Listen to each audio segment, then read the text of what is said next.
A sua Bíblia no livro de 1 Samuel, capítulo 4, versículos 18 a 22.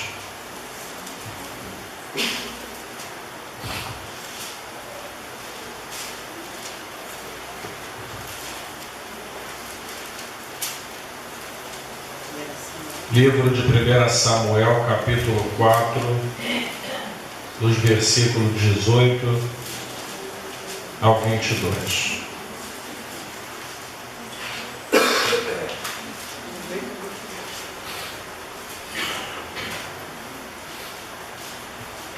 Todos acharam, amém? Eu vou fazer a leitura, a igreja vai me acompanhar prestando atenção no texto. E sucedeu que, fazendo ele menção da arca de Deus, ele caiu da cadeira para trás, da banda da porta, e quebrou-se o pescoço. E morreu, porquanto o homem era velho e pesado, e tinha ele julgado Israel 40 anos.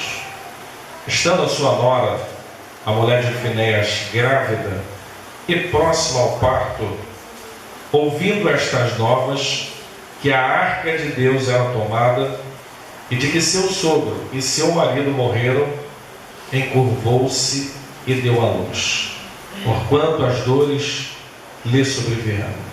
E ao tempo em que ia morrendo, disseram as mulheres que estavam com ela: não temas, pois tiveste um filho. Ela, porém, não respondeu e nem fez caso disso. Mas chamou o menino de Icabô, dizendo: foi-se a glória de Israel, porquanto a arca de Deus nos foi levada presa, por causa de seu sogro e de seu marido.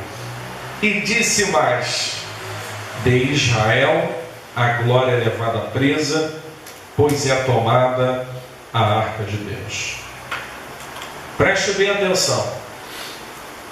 Nós lemos um texto, e no finalzinho deste texto que nós lemos, há uma afirmativa de que a arca de Deus fora tomada por causa de Eli e seus filhos. Então podemos dizer que diretamente a glória de Deus se aparta de Israel, devido a uma má condução que houve através do sumo sacerdote Eli. E durante 40 anos, ele esteve ali como sumo sacerdote, presidindo as reuniões, estando à frente do povo. E os irmãos sabem que, para a linhagem de Levi, o ofício sacerdotal foi posto. E isso passava-se de pai para filho. Não quer dizer que o que o pai fez, o filho iria fazer. Exemplo, Arão, ele foi sumo sacerdote muitos anos, mas os seus filhos Nadab e Abiú não foram a mesma coisa. Tanto é que a Bíblia fala, diz que eles acenderam fogo estranho no altar. Algumas traduções levam a crer que eles estavam embriagados e caíram fulminados na mesma hora, porque não era um ofício qualquer. Ser sumo sacerdote ou ser sacerdote era um homem que entrava perante a face do Senhor. O sacerdote, ele fazia mediações. Existia a oferta que era feita pelo sacerdote ali pelos pecados e pelas transgressões. Anualmente existia uma oferta que era feita para todo o povo. Essa oferta era feita uma vez ao ano. O pastor Rubens esteve até falando sobre esse sacrifício aqui na aula da escola dominical. Então, o sumo sacerdote, ele entrava no lugar santíssimo. Ele falava com Deus, ele tinha contato com Deus quando no meio daquela arca, uma coluna, uma fumaça vinha ali, Deus falava com ele. Nós vemos aqui que há um paradoxo muito grande, porque você vê o fim da história. Nem sempre o fim da história é aquilo que se apresentou inicialmente. Você quer ver uma coisa? No livro de Samuel, capítulo 1, que é o contexto, versículo 3, e depois você vai ler comigo o capítulo 2, versículo 12, antecedem a tragédia do capítulo 4, diz assim: subia, pois, este homem da sua cidade de ano em ano a adorar e sacrificar ao Senhor dos Exércitos, em Siló. Siló era a capital da adoração naqueles dias, era onde o povo ia levar suas ofertas para Deus e os sacerdotes ali a administravam. E aqui nós vemos a continuidade do versículo. E estavam ali os sacerdotes em Siló, e estavam ali os sacerdotes do...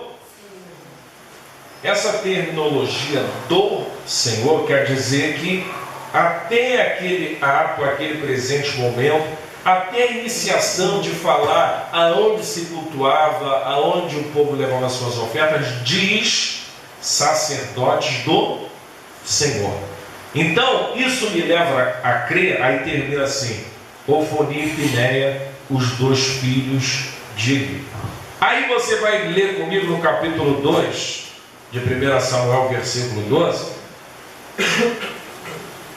Olha a mudança drástica e radical. É por isso que eu falei para você, nem sempre o fim é aquilo que inicialmente foi apresentado. Muita gente se assemelha muito com essa história, e eu vou explicar por quê. Versículo 12: eram, porém, os filhos de Eli filhos... num capítulo eles eram sacerdotes do Senhor, no outro capítulo eles são filhos de Belial. Alguma coisa está errada. Não há como você ser crente num dia e no outro dia ser filho de Belial. A palavra Belial quer dizer que não presta, que tem falha no caráter, na conduta. E aí fala assim: e os filhos de Eli, filhos de Belial, e não conheciam ao Senhor. A coisa já vai ficando mais, vamos dizer assim, mais delicada. Porque inicialmente há um atributo à pessoa deles de que eles eram sacerdotes de Deus. Mas nem tudo é o que aparenta ser. Eles pareciam ser sacerdotes. A iniciação acerca deles é que eles eram sacerdotes do Senhor. Porém, a trajetória foi mostrando quem eles eram. E eu quero falar nesta noite com você, e eu quero que você preste bem atenção nisso. Meu irmão, o importante na vida cristã não é começar bem. Tem muita gente que começa bem. O importante é você se manter bem e terminar bem para aquele grande dia no qual você receberá a coroa da salvação. A questão que me parece na vida de Eli, Ofni e Finéias foi que 40 anos ele esteve ali à frente como sumo sacerdote.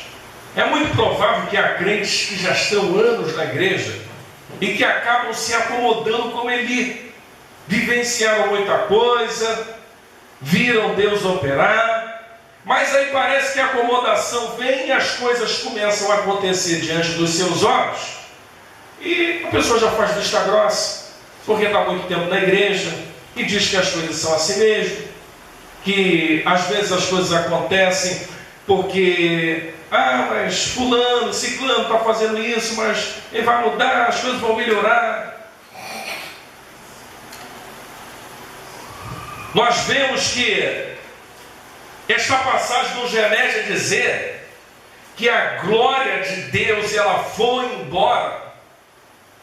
Olha só, do meio de Israel, por causa daquele que estava ali representando o povo, por causa dos seus filhos e por causa de uma má administração da vida pessoal. Se você não administrar a sua vida pessoal e espiritual, pode ter certeza, você vai deixar com que a glória de Deus se afaste da tua vida e, consequentemente, o Israel de Deus que somos nós, igreja, passamos a ser de alguma forma afetados. Por quê? Porque estamos aqui lutando para que almas se rendam, e muitas das vezes pessoas estão dando curso à sua caminhada de uma forma displicente, sem nenhum temor a Deus, e ficamos lutando para ganharmos pessoas, e outras pessoas ficam como Ófore e Finéias, afastados da glória de Deus, não preocupados se a glória de Deus vai se afastar do meio do seu povo. E isso me mostra, meu irmão, que a glória de Deus no meio do povo, ela também é um estado coletivo. Você sabia que quando o coração do povo está no mesmo propósito, como nós lemos aqui em Atos na aula dominical, de que quando há uma unanimidade, que quando o coração do povo está sendo igual, a glória de Deus se manifesta? Deus às vezes atua coletivamente, quando uma igreja está inserida nos seus propósitos. Mas o que adianta? Paulo chega a dizer: desperta, ó tu que dormes, levanta-te dentre os mortos. Tem pessoas que estão ali a pleno vapor, mas tem outras que estão num sono, numa sonolência, numa dormência espiritual, e a glória de Deus indo embora. Lá no livro de 1 Tessalonicenses, capítulo 5, naquela série de textos curtos do 13 ao 17, onde os versículos diz assim: não extigais o Espírito. Em outras palavras, não apagueis o Espírito de Deus em vós.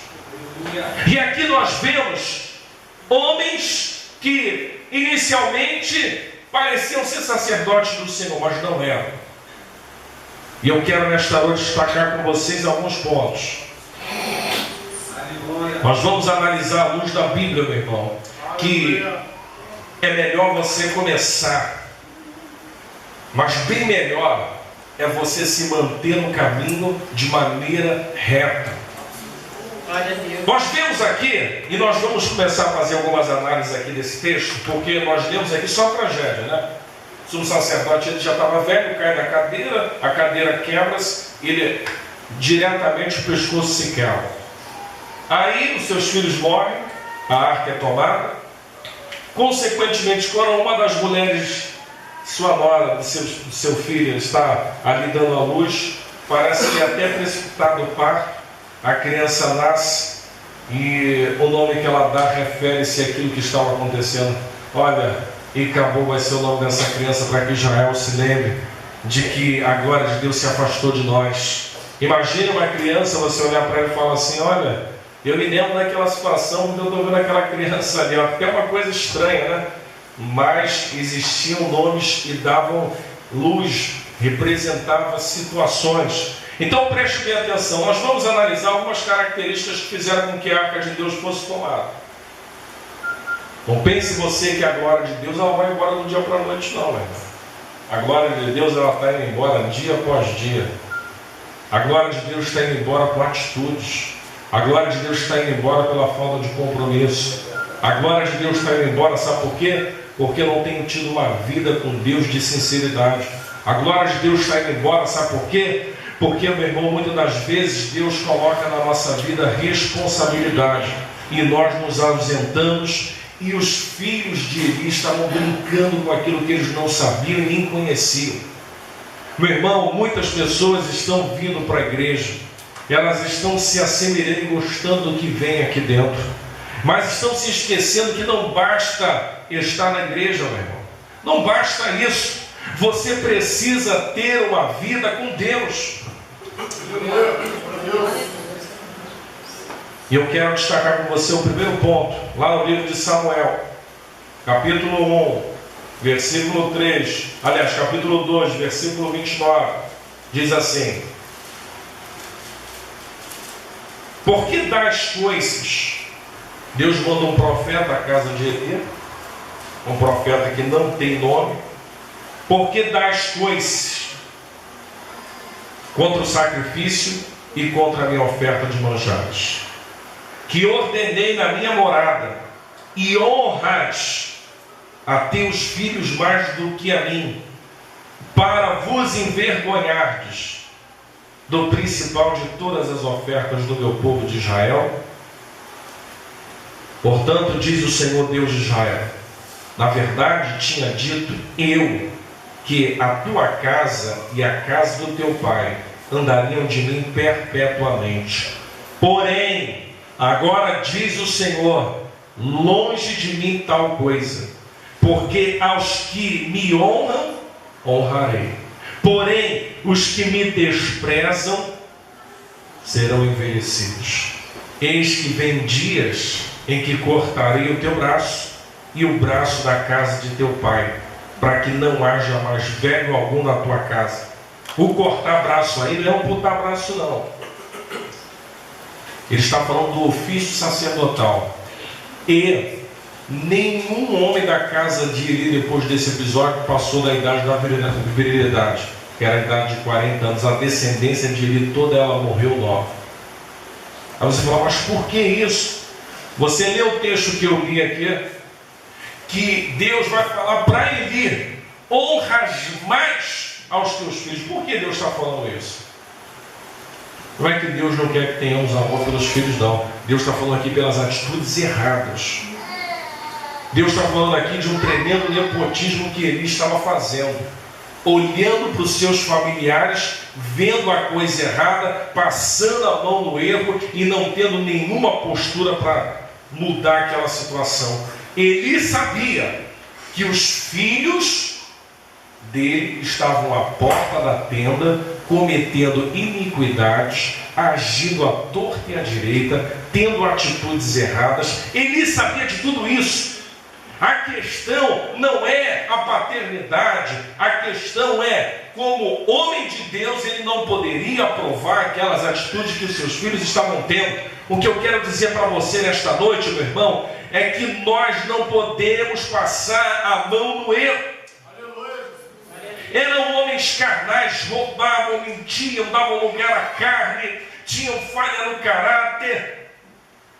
Eli sabia disso. Qual era o dever de Eli? Chamá-los e dizer para eles: olha, vocês não temem a Deus pelas atitudes que vocês estão tendo para com Ele? Deus teve que mandar um profeta aí à casa de Eli para dizer isso para ele: honrais mais aos que andam no erro do que a mim. Meu irmão, nós temos que honrar em primeiro lugar Deus.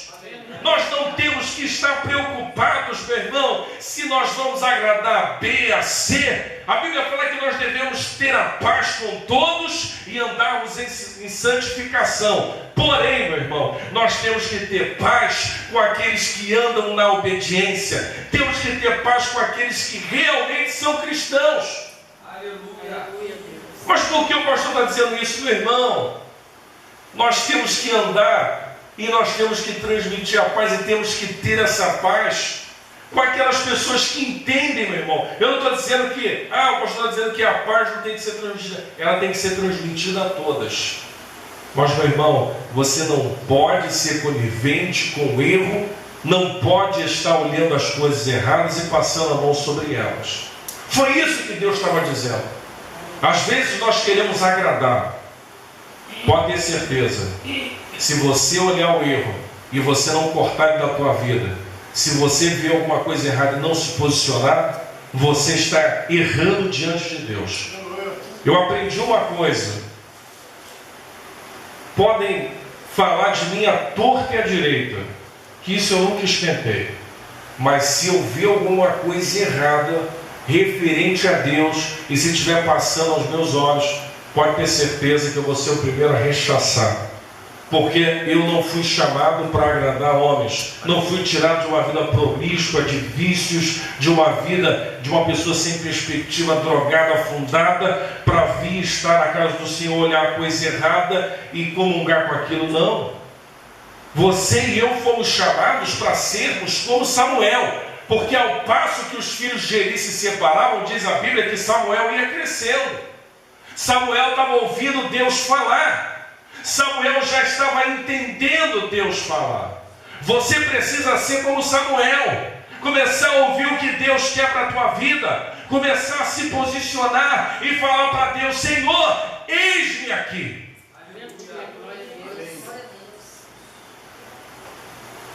A Bíblia fala que eles não conheciam o Senhor. pessoas neófitas. Não conheciam a Deus na essência, não conheciam a Deus no conhecimento daquilo que se pode conhecer. Você vai conhecer a Deus como? Olhando para o espelho? Você vai conhecer a Deus, meu irmão, lendo a Bíblia. Você vai conhecer a Deus orando. Você vai conhecer a Deus de uma forma pessoal quando você se separar do mundo, quando você abrir mão do mundo. Aí você vai começar a ter conhecimento. Samuel estava quietinho lá. Samuel veio e falou para ele: tu está me chamando? Ele falou: eu não. Foi 1, 2, 3. Aí ele lembrou-se, porque por mais que ele estivesse no erro, ele conhecia, sabia as formas de Deus chamar o homem.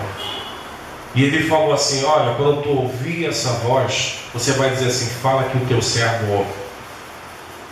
Nós estamos, meu irmão, abrindo mão de um chamado muito precioso. Estamos, meu irmão, parando muitas das vezes por questões bobas. Tem pessoas que param de ir para a igreja por tão pouca coisa.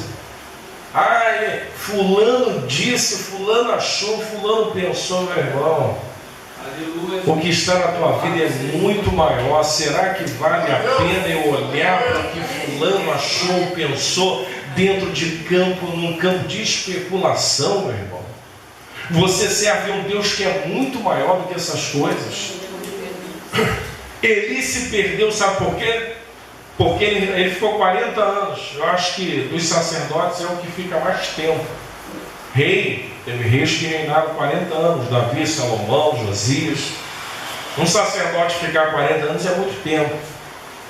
Mas do que adianta a pessoa estar tanto tempo e ela não está conseguindo mais identificar o que Deus quer para a vida dela e não está mais tendo uma vida de santificação com Deus, não está conseguindo manter mais uma vida diante de Deus? Eli já havia deixado de ouvir Deus há muito tempo, porque Deus, na verdade, Samuel foi dado para que Eli cuidasse de Samuel, mas as direções de Deus vinham pelo sacerdote, e as direções começaram a vir por Samuel, que era garoto.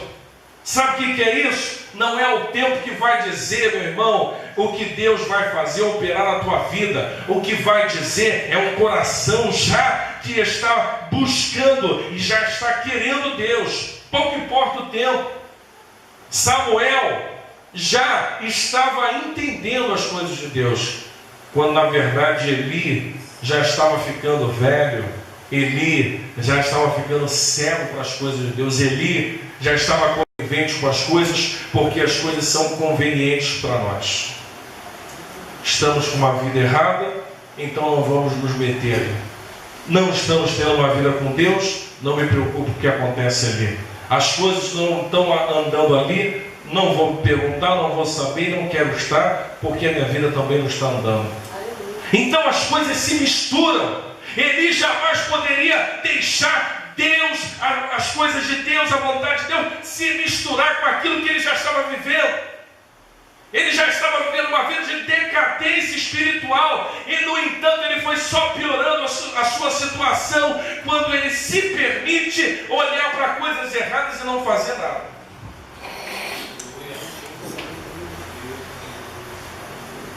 Capítulo 2, versículo 17. Era, pois, muito grande o pecado desses jovens perante o Senhor, porquanto os homens desprezavam a oferta do Senhor. Homens que estavam desprezando a casa do Senhor, afastando pessoas da igreja, estavam ridicularizando a obra da cruz, estavam usando até de força física, porque eles eram sacerdotes, e as ofertas eram levadas lá em Siló. Era de cunha e responsabilidade deles lá cortar a carne, separar, dar o que era de Deus, separar o que era da turma sacerdotal. Mas eles estavam tão carnais. Paulo, 1 Coríntios capítulo 3, versículo 1, ele fala assim: não vos pude falar a espirituais, mas como a carnais, como meninos em Cristo. Paulo queria até falar numa linguagem mais espiritual com os de Corinto, mas não pôde, porque a igreja de Corinto estava muito carnal. Aí ele vai dizer acerca das contendas que haviam lá. Uns diziam, eu sou de Cefas, outros sou de Paulo, de Apolo. Aí ele fala, Cristo está dividido. O que eu quero dizer nesta noite, meu irmão, é que aqueles homens estavam fazendo pessoas desprezarem o culto a Deus. Quando você faz as pessoas desprezarem a Deus, é quando você não se importa o que você faz lá fora. É quando você está no seu ambiente de trabalho, é quando você está na sua faculdade, você não preserva a sua vida e nem a sua moral. É quando você está lá como um sacerdote de Deus para dar um bom testemunho e você muitas das vezes deixa a desejar. É através dessas atitudes, meu irmão, que as pessoas passam a ter náusea até de vir à igreja e ficam sempre com as mesmas palavras. Eu vou fazer o que na igreja? Eu vou lá fazer o que? Eu conheço ciclano, fulano, conheço uma porção de gente que vai na igreja e é um tremendo picareta, é um tremendo 71. É isso, é essa imagem que algumas pessoas acabam transmitindo. As pessoas às vezes acham que aqui, as pessoas falam, aqui na igreja só tem ex-viciado, ex-ladrão, ex-prostituta. A gente sabe. Jesus vai e transforma. Mas aí eles levam isso para uma outra conotação. De que aqui as pessoas vêm e às vezes dão até a entender que a pessoa entra aqui e fica como está. E na verdade não é isso. Sabe por quê? Por causa do nosso testemunho. A Bíblia fala que eles estavam dando mal. E era grande, mas era grande o mau testemunho daqueles homens. Era grande. A ponto de... Quando os homens iam levar suas ovelhas, eles metiam um garfo assim, ó. Tira a mão daí. E por força física. Sabe o que é isso? Crentes carnais que estão lá fora tendo atitudes carnais. Tem crente que discute, fala alto, briga. E se pisar no meu calo, eu piso. Olha, rapaz, eu já vi nesse meio aí cristãos tendo atitudes totalmente carnais. Uma vez eu estava no carro com um determinado irmão, posso falar que ele não é nem daqui, nem mora mais aqui, e numa situação em que o carro fechou, eu tive a infelicidade de ouvir um palavrão da boca daquele irmão. Depois ele falou, pastor, me perdoa. A questão é saber se aquilo é hábito. A questão é só essa, de perdoar, meu irmão. Se teu coração for sincero, Deus perdoa. Agora imagine se esses hábitos da nossa vida estão acontecendo. Imagine se a gente está aqui e depois chega lá fora e a gente tem uma discussão, tem algum problema no trabalho e vai palavras torpes, e vai palavras pesadas da boca do crente. Meu irmão, era isso que estava acontecendo com os filhos de Eli.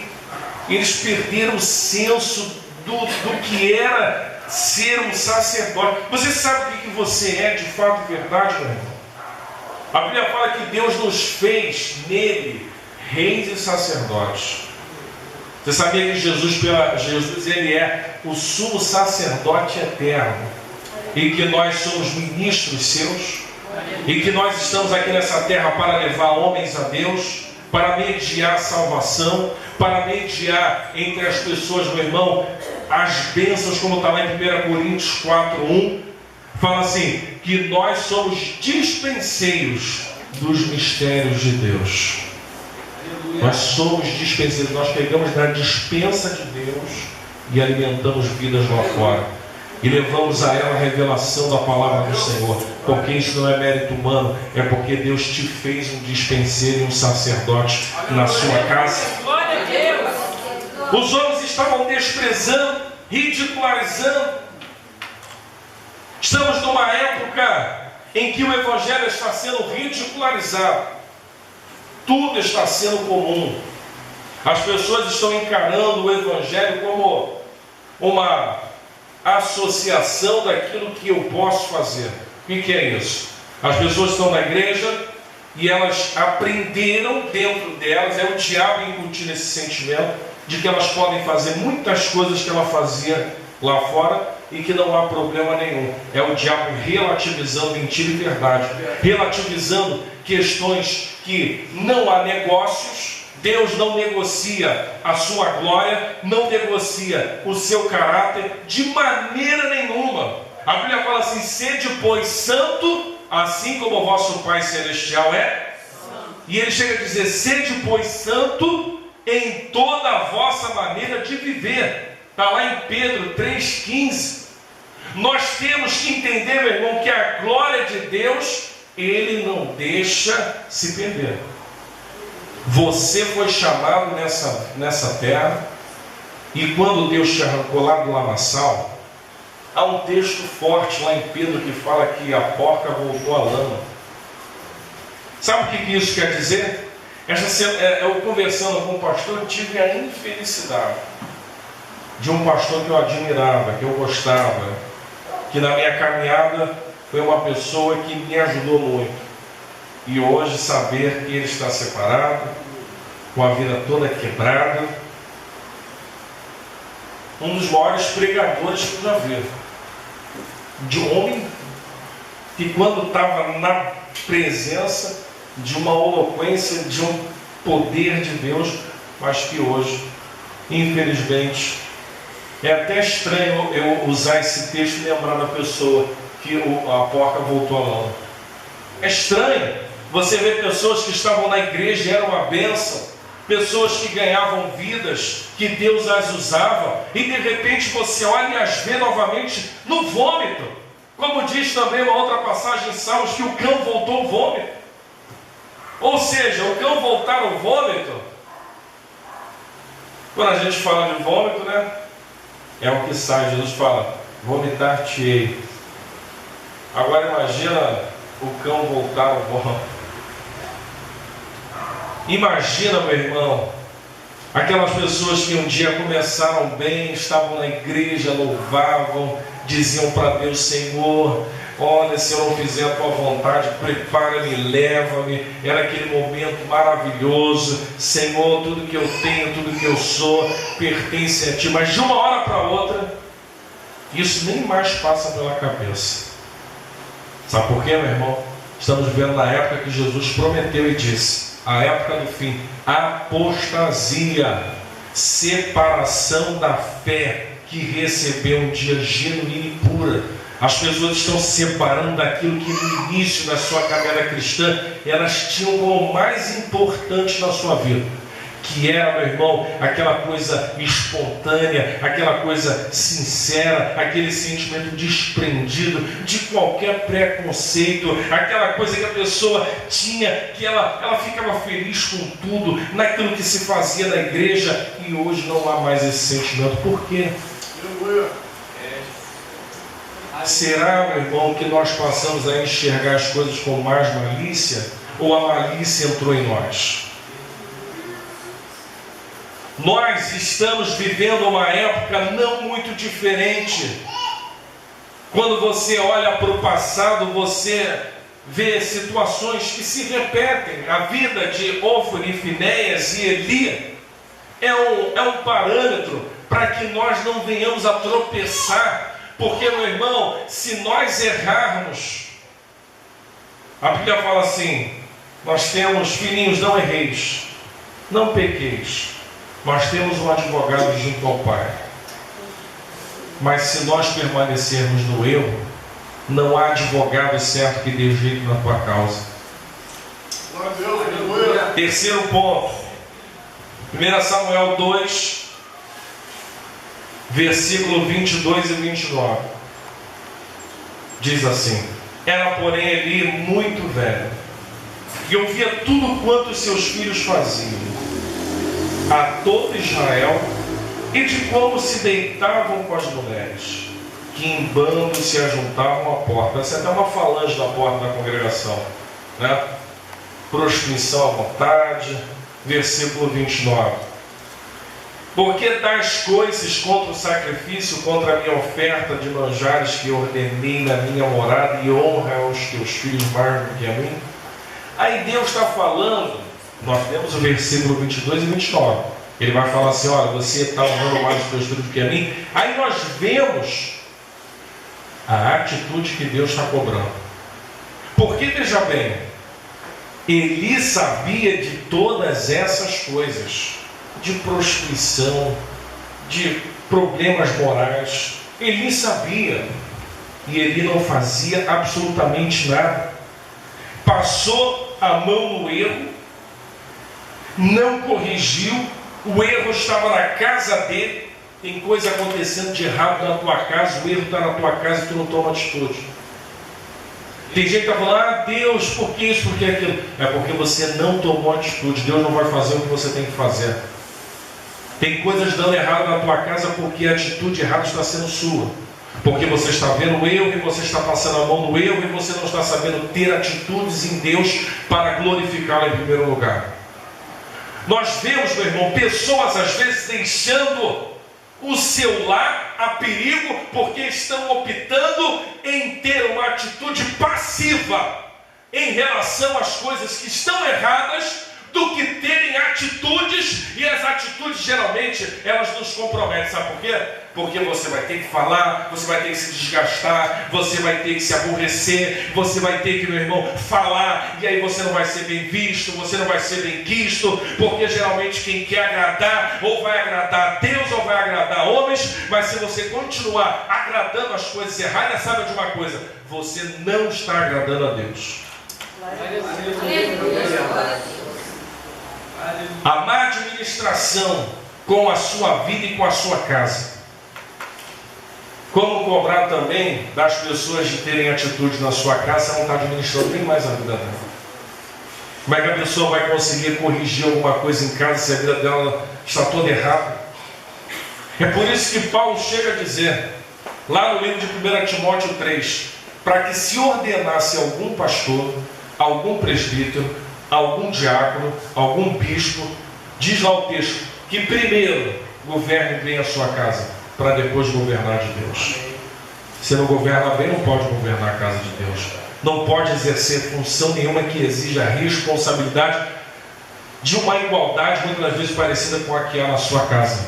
Porque se não há rédeas em casa, não haverá rédeas na igreja. Se não houver controle na casa, se não houver, meu irmão, princípios em casa, você não terá princípios para discorrer na casa de Deus. Então nós vemos aqui Eli vendo a coisa errada, sabia aonde estava o erro. A questão é, preste atenção, há pessoas que sabem aonde está o erro. Sabe? Está que nem a cama. A capa está escondida, está lá debaixo da cabana. Está tudo guardadinho. E você, em vez de estar ajudando, você só está agravando a situação. Você só está fazendo com que os olhos de Deus reprovem cada vez mais as atitudes que você deveria tomar. Meu irmão, tudo está espiritualizado. Se você governa mal a tua casa, espiritualmente falando, você está dando abertura para ações espirituais no teu lar. Você sabia disso? Que para o diabo brincar dentro da casa de alguém, a pessoa tem que dar permissão. Se a pessoa está sujeita a Deus, o diabo não passa nem na porta. Mas se não está, ele vai ser assíduo frequentador do quintal, doido para passar para a sala, doido para conferir a cozinha, entrar no quarto e se acomodar dentro do lar. Porque se você, meu irmão, não botá-lo para fora com atitudes, são as atitudes que vão fazer com que o diabo fuja. É por isso que a Bíblia fala, sujeitai-vos, pois, a Deus, é uma escolha.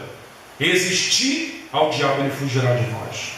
Se você se sujeita debaixo da mão de Deus, não tem diabo, não tem enfermidade, não tem problema que vai ficar instalado na tua casa.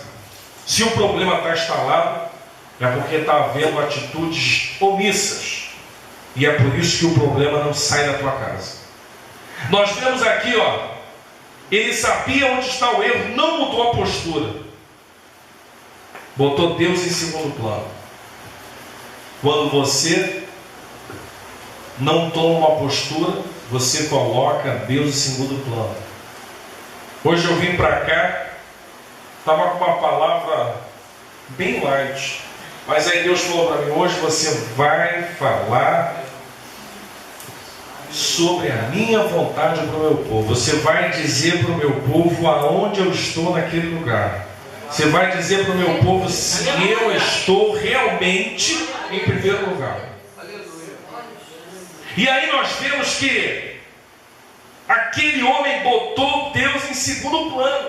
O que é botar Deus em segundo plano? É quando você sabe fazer o bem e você não faz. A Bíblia fala que isso é pecado.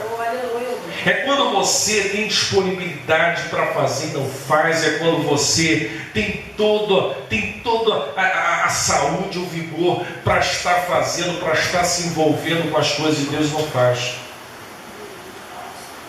Meu irmão, é por isso que a Gil fala esse texto, eu guardo. Quereste muito, mas colheste pouco. E o pouco ainda eu assopro. Por quê? Porque primeiro, aí a Gil vai falar para o povo: vós buscais para os seus próprios deleites, depois vem eu. No dia de Ageu não era diferente. Os seus interesses primeiro, Deus segundo. Você de repente já está ouvindo a palavra, mas o pastor hoje, meu irmão, olha, nós somos igreja. Você quer ver o que você é? Aí se você se identificar com isso, eu acredito que hoje muitas coisas vão mudar. Eu vou ler até para você uma verdade imutável, que se você entender isso, você vai temer essa palavra. 1 Timóteo, capítulo 3, versículo 15. Paulo vai dizer assim: mas se tardar, para que saibais como convém andar na casa de Deus, que é a igreja do Deus vivo. O que ele diz lá? A coluna da firmeza da verdade. Aonde você está, aonde você faz parte, e eu não digo aqui fisicamente, eu falo da igreja do Deus vivo, que é a coluna da firmeza da verdade nessa terra, que tem um compromisso de não se envolver com as coisas erradas, que tem um compromisso de ser igreja viva. A pergunta que eu te faço: você tem sido igreja viva? Organismo vivo de Deus? Ou as células estão morrendo na tua vida, e espiritualmente falando, você está quase sendo aquela célula morta do corpo? Meu Deus, aleluia. Meu irmão, isso aqui é muito forte, porque se nós somos a igreja do Deus vivo, a coluna da firmeza, ele ainda vai reforçar, da verdade. Quarta coisa, 1 Samuel 2:22. Você pode dar uma glória aí? Glória a Deus. É assim mesmo, às vezes está um pouco espremido, mas é para o nosso bem. 1 Samuel 2:22, parte B. Lá na parte B do versículo: deitavam-se com as mulheres que em bandos ajuntavam à porta da congregação. Quarta coisa, perderam o temor. Quando a gente fala de temor, a gente fala de respeito a Deus. Quem anda em temor não anda com medo, porque temor não transmite medo, temor transmite respeito. Quem anda com Deus não anda com medo, porque o sentimento de medo não é proveniente de Deus. Então nós vemos aqui o quarto ponto: perderam o temor. Estavam se prostituindo, adulterando, fornicando, fizeram da casa de Deus, sabe que é um bordel. Tinham mulheres na porta daquela congregação lá se prostituindo. Quando você perde o temor, você faz coisas que até Deus duvida. Quando você está fora da graça, quando você está fora da presença, meu irmão, olha, um homem fora da presença não põe a mão no fogo por ele, porque ele vai pecar, ele vai errar e vai fazer a coisa errada. Porque o que te mantém, meu irmão, não pense você que a gente aqui, nós somos pessoas excelentes, pessoas boníssimas. Jesus, como o homem disse, o jovem rico disse para ele: bom mestre, espera aí, bom é o Pai, bom é Deus. O homem fora da presença de Deus pode tirar esse atributo de bondade, porque ele vai fazer as coisas mais erradas que o ser humano possa imaginar. Bom é Deus, porque quando nos conserva na sua graça, nós temos então a capacidade de resistir o mal. Até porque Paulo, quando vai fazer uma comparação de judeus, de gregos, e de ímpios, lá no livro de Romanos capítulo 2 e 3, ele vai falar assim: não há sequer um justo que faça o bem, ou que busque a Deus. Não há. E ele compara tanto os judeus como os gentios no mesmo pé de igualdade. Todos pecaram, aí ele vai falar em Romanos 3, 23, e destituídos estão da glória de Deus. Todos nós aqui precisamos da glória de Deus para estarmos de pé e termos uma vida. Não pense você, meu irmão, que quando o homem anda em santidade é porque ele é a melhor das criaturas. Não, é Jesus nele. E se Jesus estiver nele, ele vai transmitir os frutos da sua vida, porque Jesus do homem, meu irmão, pode ter certeza, o homem em Jesus, ele tem a capacidade de ter uma vida de santidade. O homem fora de Deus, ele não consegue se santificar por nada. Eu costumo dizer que tudo é difícil para os carnais. Para os carnais é muito difícil ter atitudes que normalmente um cristão teria. Por quê? Porque o sentimento carnal impera no seu coração. Muitas coisas não foram despojadas da sua vida, não saiu. E aqui nós vemos que aqueles homens perderam o temor. Se nós perdemos o temor, o esfriamento começa com atitudes que a princípio nós não damos valores. Nós achamos que está tudo bem, que Deus ainda está aprovando aquilo ali. Ou melhor dizendo, que Deus ainda está dando misericórdia com aquilo ali. É bem verdade que as misericórdias do Senhor, como está lá no livro de Lamentações 3:22, elas se renovam a cada manhã. No entanto, não quer dizer que as misericórdias vão estar ao teu serviço todos os dias para ter uma vida indigna, uma vida de pecados, achando que a misericórdia vai cobrir a vida de alguém que esteja fora dos propósitos de Deus. Não. Romanos capítulo 6. Pecarei eu por causa da graça? Paulo dizendo, de modo nenhum. Porque a graça, meu irmão, não cobre pecados voluntários, pecados onde a pessoa se predispõe a fazer. A graça cobre, meu irmão, quando o homem tentando, buscando, ele erra o alvo, mas no intuito de acertar o alvo. Quando você está vivendo em santificação, pode ser que em pequenos detalhes, situações do dia a dia, você possa errar, mas na mesma hora você vai lá, se arrepende, você sente a graça de Deus vir sobre a tua vida, porque você quer. Diferentemente quando eu me predisponho a ter aquele tipo de atitude. Capítulo 21 de Deuteronômio, versículos 18 a 21, diz assim: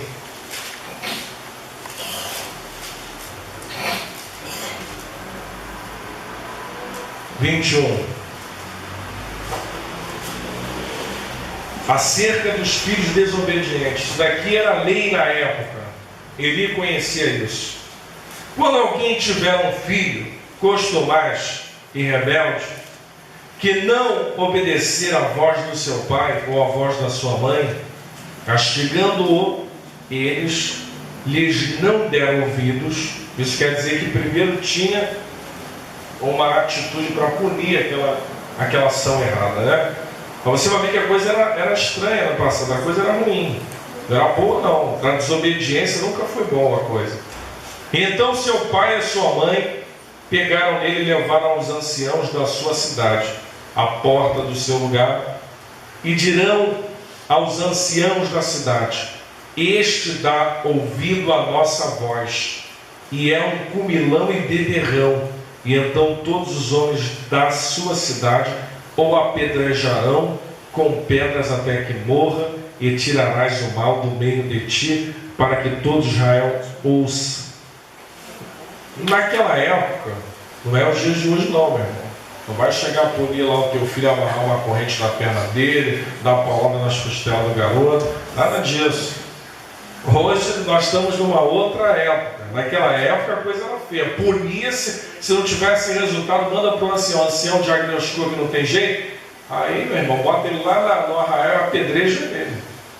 Aqui não. No nosso contexto, o filho, principalmente que entende a palavra de Deus, deve ter uma vida de obediência.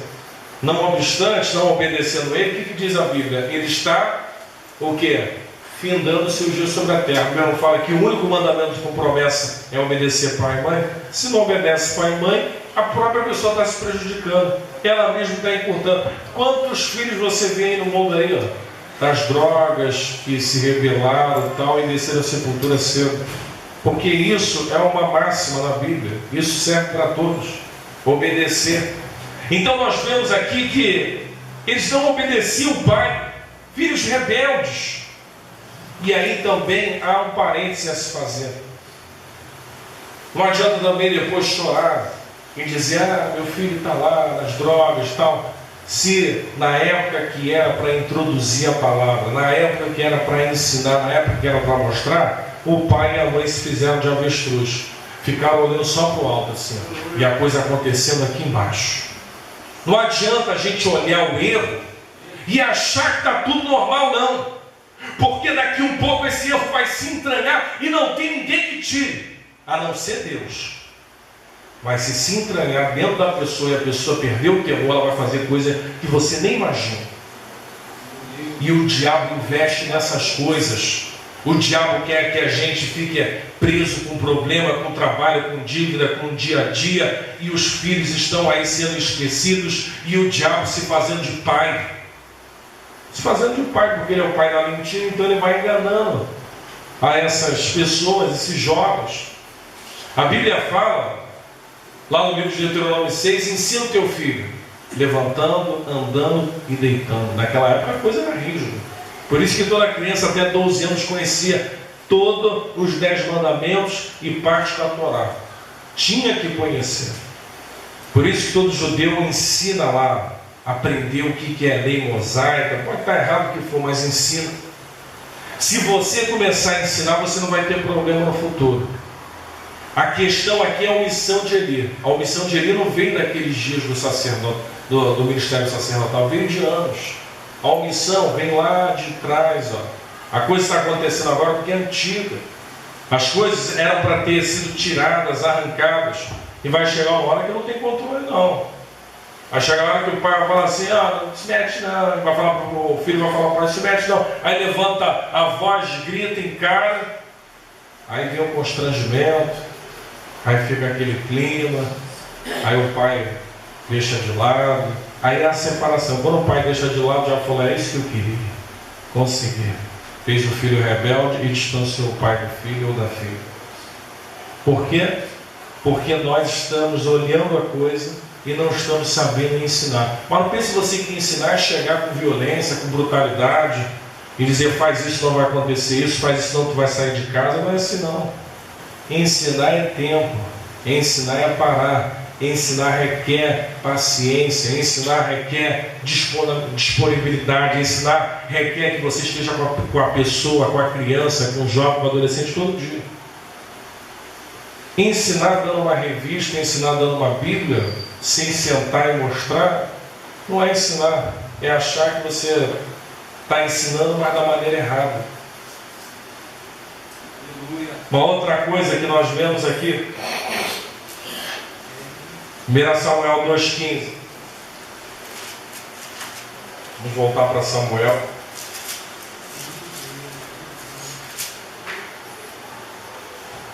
Também antes de queimarem a gordura, vinha o moço do sacerdote e dizia ao homem que sacrificava, dá essa carne para assar ao sacerdote, porque não tomará de ti carne cozida, senão crua. Aí diz o texto, diz-lhe o homem, queime primeiro a gordura de hoje e depois toma para ti quanto desejar a tua alma. E ele lhe dizia, não, agora hás de dar, senão por força te tomarei. Olha só como é que a coisa estava. Estavam fazendo a obra do Senhor relaxadamente. Relaxadamente. Lá no livro de Jeremias, você pode depois conferir. Você vai conferir lá depois em Jeremias 48:10. Maldito é aquele que faz a obra do Senhor relaxadamente. Sabe o que estava acontecendo aqui? Aquele sacerdote, ele estava vendo a coisa errada, a obra do Senhor sendo conduzida relaxadamente. Quando eu falo de relaxadamente, é aquela coisa da pessoa que está na igreja, começa as coisas, não faz direito, não termina. A pessoa faz as coisas de qualquer maneira. Uma coisa eu aprendi, o que eu faço em casa, a maneira que eu procedo, a maneira que eu ajo é em casa, na igreja é outra coisa. Eu posso chegar na minha casa, deixar meu sapato lá, me assentar lá no meu sofá, ficar à vontade. Na igreja é diferente. Tua casa é tua casa, igreja é igreja. Se você faz as coisas como você faz em casa, meu irmão, a coisa está feia. Porque a igreja tem que haver uma tremenda reverência, um tremendo respeito e uma consideração por Deus. As pessoas estão fazendo as coisas relaxadas por isso. Porque elas estão chegando na igreja, muitas vezes chegam atrasadas, não se preocupe com o horário. Para mim o culto, ele inicia, ele termina e termina com a bênção apostólica. Ele tem horário para começar e horário para terminar. Se você não leva em consideração isso, saiba de uma coisa: se o macumbeiro marcar 7, ele chega lá 10 para as 7. Se for lá na casa lá de Leon Denis, Testemunha de Jeová, pode ter certeza que eles são os primeiros a chegar e ficar logo nas fileiras da frente, para poder ocupar os espaços e participar e ouvir e aprender. Mas quando se fala em relação à igreja, e aí que eu vejo que Eli foi faltoso nisso. Ele não ensinou isso para eles. Porque quando se ensina, a criança, quando ela crescer, diz a Bíblia, ela não vai se afastar do conhecimento e das verdades bíblicas. E aqui nós vemos aqui homens fazendo a coisa relaxada. Olha, eu aprendi uma coisa: se eu quero ter o melhor de Deus para a minha vida, eu tenho que fazer para Deus o melhor. Não vem com essa coisa, eu quero o melhor de Deus. Mas tu não faz o melhor para Deus? Será que o que você põe na tua casa é aquilo que você...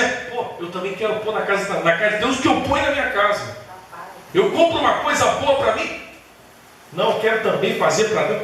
Meu irmão, eu ouvi um testemunho essa semana de um rapaz que se converteu, está indo na igreja, então ele falou: pastor, tem uma amiga minha que trabalha vendendo tapetes caros, tapetes acessíveis, aqueles tapetes persas, e foi uma mulher lá comprar tapete. Essa mulher entrou numa sessão, a vendedora era cristã, falou: não, vem aqui que eu vou te mostrar aqueles que são genéricos, mais baratinhos. Aí ele relatando disse que a mulher disse para aquela cristã lá: deixa eu dizer uma coisa para você, para quem eu sirvo, eu compro melhor, quero aquele de 10 mil reais. Sabe para que ela estava comprando tapete? Para se deitar lá na macumba. Na macumba eles dão melhor. Quem já teve lá sabe disso. Que quando o bicho pede lá, pede a melhor cidra, pede a melhor flor, pede a melhor tudo. Farofa não é aquela que sobra na panela da tua casa para levar para o diabo, não. Senão ele manda recado e diz que se voltar com essa farofa queimada, o bicho vai picar. Aí tem que ir lá comprar aquela farofa pronta, bonita, cheirosa, porque o diabo, ele gosta dessas coisas. Ele gosta de... O diabo é príncipe, ele gosta. E aí eu fico pensando que quando a pessoa ela entra na igreja, ela não se atenta a esses mínimos detalhes. Às vezes, meu irmão, não é pelo dinheiro não, porque eu já falei para vocês, Deus é o dono do ouro e da prata. Deus, ele só prova, sabe o que de nós? Só fidelidade. Ele só quer saber se nós somos fiéis e temos um coração fiel.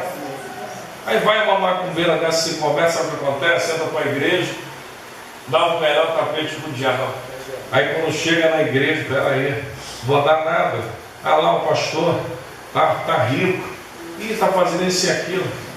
É o que a primeira coisa que a pessoa fala quando se converte, sabe por quê? O diabo também gosta de botar avareza no coração do ser humano. Olha que tem pessoas que estavam lá, faziam, acontecia, o bicho pedia a oferta de 5, de 3 mil, sacrifícios daqueles que eles faziam de esquina, fazer aquela coisa do melhor quando chega na igreja. Quando você fala, peraí, hora do ofertão, a pessoa... Sabe por quê? Porque não entendeu que tudo que ela tem vem lá do alto, não vem do capeta não. Porque tudo que o capeta dá para as pessoas entra numa mão e sai na outra. Porque Deus nos dá, permanece. Porque a coisa santificada vem do alto. Fazer a coisa, meu irmão, de qualquer maneira, não vem com essa coisa. A pessoa chegou, a pessoa permaneceu, e a pessoa está 10 anos da maneira que entrou. Peraí, tem alguma coisa errada. Essa pessoa não teve contato com a glória de Deus, porque quem entra, meu irmão, pode vir de qualquer maneira, realmente chega aqui quebrado, viciado, chega aqui torto, mas a Bíblia fala que ele é carpinteiro, que ele dá jeito. Se nasce torto, não vai morrer torto, porque ele dá jeito no homem. Não vem com essa história que vai vir quebrado e vai ficar tendo as mesmas atitudes do velhão, porque não vai ter. Porque quem tem encontro com a glória de Deus, a vida é transformada. A arca de Deus só vai embora da tua vida se não houver um encontro real, porque se tiver, ela permanece. Permanece. Aleluia. Aqui fala da obra relaxadamente. Aqui tem muita coisa para se falar. Nós estamos no meio evangélico, estão dizendo aí que nunca se cresceu como hoje, o meio gospel, cristão, evangélico e tudo mais. Irmãos, sabem que o Brasil é colonizado, um país católico, estatisticamente 130 a 140 milhões. Os cristãos estão numa fase crescente, porque já estão em 40 milhões. Se você botar isso há 20 anos atrás, não dá nem a metade. Devia ter muito menos, vou botar uns 10 milhões aí, a coisa está crescendo. Mas está crescendo desordenadamente. Porque não adianta crescer numericamente se a qualidade, se a vida espiritual não está crescendo à proporção do número. Porque se a proporção do número for a mesma da qualidade, então, meu irmão, o Brasil vai explodir no avivamento. Porque se houver 40 milhões da mesma visão, meu irmão, vai se transformar logo em 200 milhões aqui no Brasil rapidamente. Então isso é um sinal de que a coisa não está na mesma proporção. Aí você bota 40 milhões, se você botar aí 50%, não estou julgando não, meu irmão. Jesus falou que quando tiverem dois no campo, um vai ser tomado e o outro vai ficar. Um no moinho, um vai ficar, um vai ser levado. O que me leva a crer, pelo menos deduzir 50% para lá e para cá. Para tu ver que a coisa está meio estranha.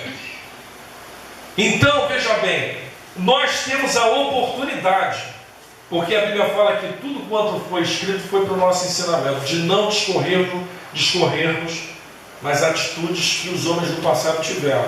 Isso para nós é ensinamento, meu irmão. Estou com 5 minutos. Deixa eu ler o último ponto, porque eu não vou passar do horário.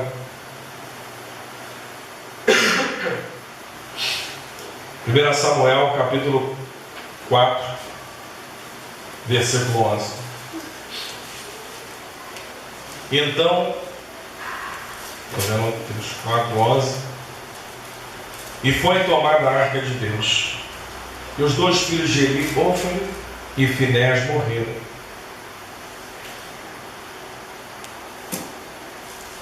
Primeira Samuel 3,19. Crescia Samuel, e o Senhor era com ele. E nenhuma de todas as suas palavras Deus deixou cair em terra. Olha a diferença. O declínio de um e outro que crescia, que Deus honrava tudo que fazia. Isso aqui é um paradoxo. Quem anda na vontade de Deus, Deus honra cada palavra que esse homem liberta. Tudo que o homem lança, planta. Mas para aqueles que estão fora, pode ter certeza que tudo que vai não frutifica, tudo que é feito não há resultado, tudo que está sendo pensado e sonhado, a coisa não anda, porque há alguma coisa errada. Eu gostaria que você se colocasse de pé.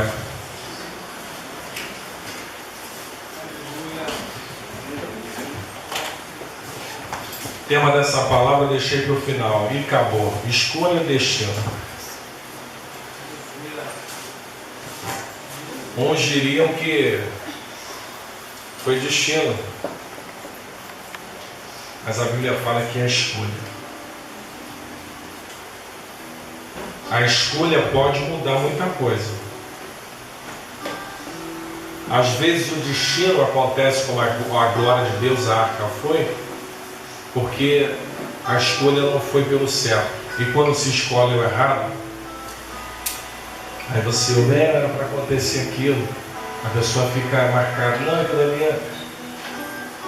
Meu irmão, as tuas escolhas vão dizer quem você é e vai determinar o que Deus vai fazer por você.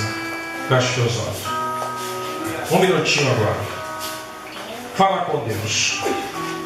Ô meu irmão, se você está sendo um sacerdote cego, surdo e mudo, é hora de você mudar essa postura. Eli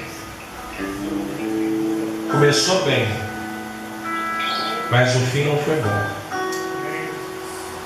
A palavra para você hoje: permaneça bem. A tua caminhada é grande. Tua caminhada é grande. Não desanime não. Não desista por qualquer coisa não. Quem morreu por você não desistiu de você em nenhum momento. Em nenhum momento, quando estava na glória de Deus e sabia de tudo aquilo que haveria de padecer e sofrer, quando fosse encarnar na figura de homem para poder sofrer tudo aquilo que eu hoje tenho como benefício, ele sofre na carne. Para que o mérito fosse verdadeiro, para que ninguém falasse: ah, Deus sofreu no Espírito. Não, ele sofreu na carne. Para que houvesse realmente méritos do Senhor na tua vida. Feche teus olhos. Quem sabe você entrou aqui hoje e você tem vivido algumas coisas parecidas com a vida de Eli. É hora de você agradar a Deus. É hora de você romper com essas coisas. É hora de você falar: Deus, eis-me aqui. Faça como Samuel: eis-me aqui. Volte o caminho do crescimento. Saia desse caminho que é caminho que aparentemente, lá no livro de Provérbios 14:12, há caminhos que para o homem parece ser bom, mas o fim dele é de morte. Morte espiritual. Separação de Deus. Ô meu irmão, Deus hoje te trouxe para você ouvir isso. Depois que você veio aqui, hoje é o culto da vitória. É vitória, meu irmão. Quer vitória? Entenda essa palavra hoje. Deus está te chamando para que você volte à glória dele. A arca não pode ser arrancada da tua vida. A arca ela ficava no lugar secreto, no lugar santíssimo. Somente podia entrar ali uma vez no ano o sumo sacerdote. Oh meu irmão, a coisa estava tão ruim, a glória de Deus tinha ido tão forte daquele povo que os ímpios foram lá e arrancaram aquilo que humanamente nem poderia se tocar. Porque quando Uzá e Aiô carregavam os carros de boi, eles tropeçaram. Quando Uzá, que era do meio do povo, meteu a mão, cautou. Mas quando a tua vida está, a coisa acontece negativamente, não há ninguém que dê jeito. Mas hoje é noite de Deus mudar esse quadro. Deus te trouxe aqui para te dizer uma coisa. Deus te trouxe aqui para dizer para você: não seja omisso à minha vontade. Não busque o caminho de agradar pessoas e rejeitar o que eu tenho para a tua vida. Aleluia, Deus. Não saia dos meus propósitos, diz o Senhor. Aleluia, meu Deus. Ô meu irmão, hoje é noite de você romper com algumas coisas aí. Se há a situação que está desviando, fazendo você errar, você vai romper hoje. Coloca para Deus: Senhor, hoje eu rompo com isso. Eu estou rompendo com isso na minha vida. Eu não quero mais isso. Não quero, Senhor. Passa de mim isso. Lança fora da minha vida. Ó Deus, em nome de Jesus. Ó Pai, coloca os teus filhos nas tuas mãos. Em nome de Jesus. Amém. Meus irmãos, são 10 horas, vamos encerrar. Que você possa sair daqui hoje com a tua vida edificada. Que essa palavra, ela entre no teu coração. E você saia daqui crendo que Deus, Ele falou com você de um modo especial, porque Ele te ama. Amém? Feche os teus olhos. Que o Senhor te abençoe e te guarde. Que o Senhor levante o seu rosto sobre ti, tenha misericórdia de ti, te dê a paz. Amém. Deus abençoe a todos. Cumprimente seu irmão com a parte do Senhor.